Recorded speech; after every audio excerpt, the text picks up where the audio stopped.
my mouth. My life was going easy until I started thinking that I could do better and be better and have more and do more. I was doing okay in my finances until somebody told me to touch my neighbor and tell my neighbor I was the head and not the tail. Because the moment I started declaring things, everything in my life came up under attack. Nobody bothers the nobodies. It was only when I declared that I'm somebody that everybody started getting in my business. Say out of your mouth that made hell so angry. What did you say? Out of your mouth that made demons start trembling. What did you say? Out of your mouth that made everything in your life turn upside down. Touch your neighbor, taking him out, telling you, watch your words, watch your words. We talked about this, brothers and sisters, but let me revisit this. We talked about this before, but let's talk about it again. The subject matter of the text tonight is Jesus. And although he was 100% God, he was also 100% man. And listen to me. Just because he was God did not exclude him or exempt him from experiencing the very things that 100% man would have to experience. He still had to encounter the challenges of his rise. No one rises without challenges, without heat, without scrutiny. No one gets there just because they wish it to happen.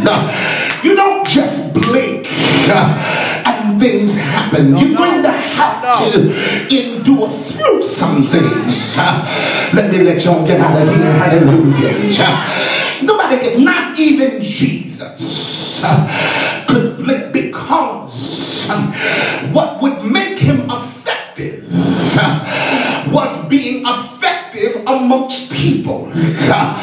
But what would make him effective amongst people, he would have to suffer in front of the very thing he was meant to be affected to. In other words, the people who are supposed to be affected by you have to watch you be afflicted. You think that everybody in your life who watches your affliction is your enemy. But sometimes the people who watch your affliction are the people you're meant to minister to. But the thing that gives you credit, this thing is bigger. It's bigger than you. And you've been walking around taking all of these attacks personally, sitting in a corner, talking about, I don't want to minister. I don't want to do this no more. What are you talking about? Do you not understand that the very warfare you've been going through is the validity to your ministry? Do you not understand that this is a test? What are you doing? Quitting on something that God gave you to do. Can't nobody else do this like you. Something that I was born to do. I was put here to do what I'm doing. Can't nobody take this mic like I can. You ain't gonna get me to walk out on what I was born to do. I was born for this. I feel the praise coming in here. I want all the people that understand you were born for a purpose. You were born to make some things happen. You were born to be a winner. You were born to be anointed. Y'all ain't talking yet. You were born on purpose, for purpose. Slap somebody and tell them I was born. I was born. And when I came into the world,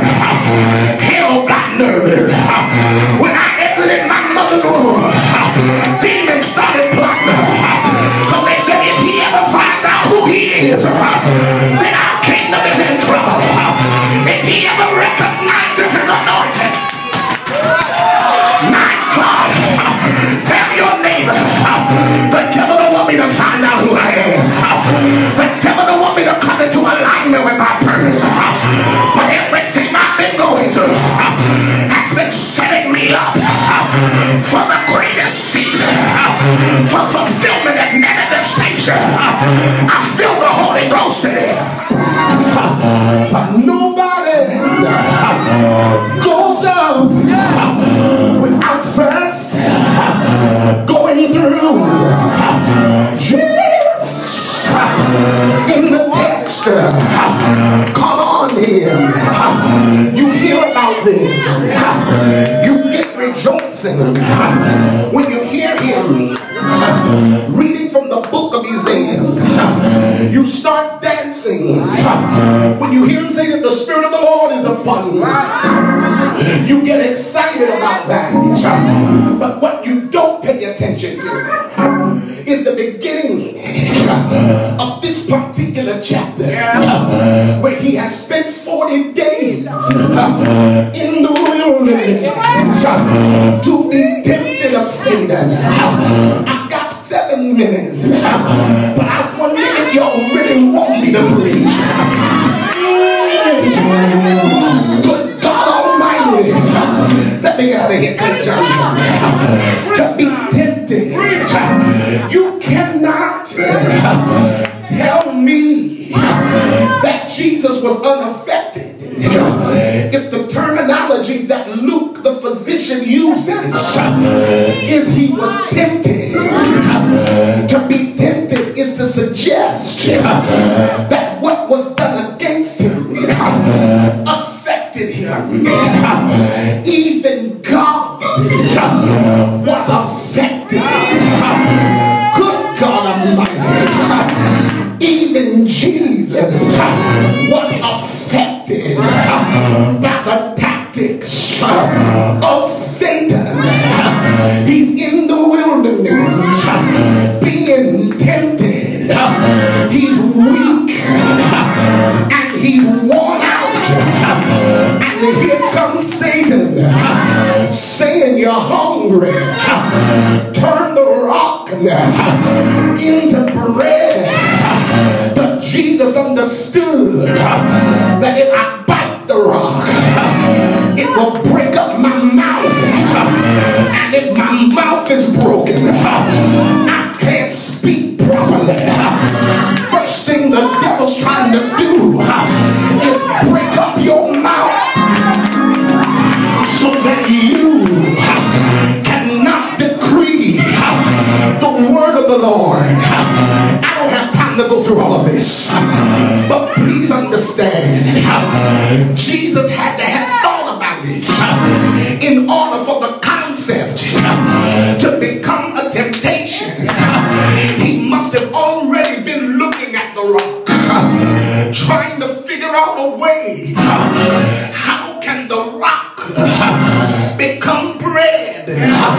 Because the enemy doesn't tempt you with what's not in your mind. He comes after you with your appetite. He offers Jesus the bread. But I come to tell y'all in the second night of revival, never let anybody seduce you with what you can get yourself. Yeah. Jesus, he exits because although he was tempted, he didn't break. And that's what I came to tell in the city and all of our partners and friends. Just because you are affected by what you're going through doesn't matter as long as you don't break. Hey, can I preach it? Because your next level is predicated on whether or not you can keep from breaking. You might bend, you might cry, but don't break. I'm coming in weak, I'm coming in limping, but I'm not broken. I'm still here.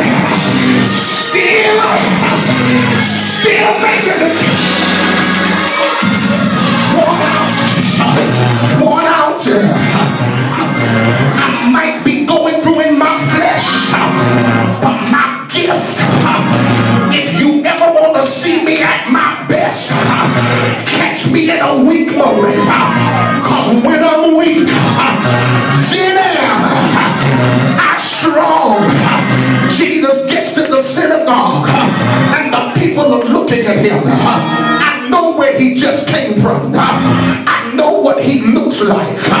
But when he reads out of the book of Isaiah, he finds the chapter where Isaiah penned the prophecy that the Spirit of the Lord is upon me.